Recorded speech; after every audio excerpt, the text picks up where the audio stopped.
At the end of the last century, the Sharg Bazar jewelry and diamond market, which has become a favorite place for residents and visitors of the capital and one of the symbols of the city, is open to those who love architecture, traditional decorative and applied arts, artistic crafts and oriental cuisine, but also by immersing in the unique local culture, watching colorful music performances, and even becoming a participant in the process of creating examples of folk art.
The Yasil Green Bazar is a traditional market full of wonderful local products.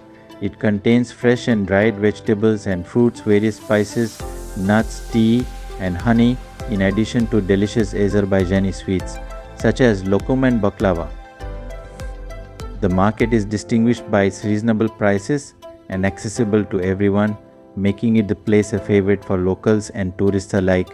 The Green Market offers a variety of products to suit everyone, so do not forget to take a tour of it on your next visit to the city.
Thank you for watching. Don't forget to like, share and subscribe.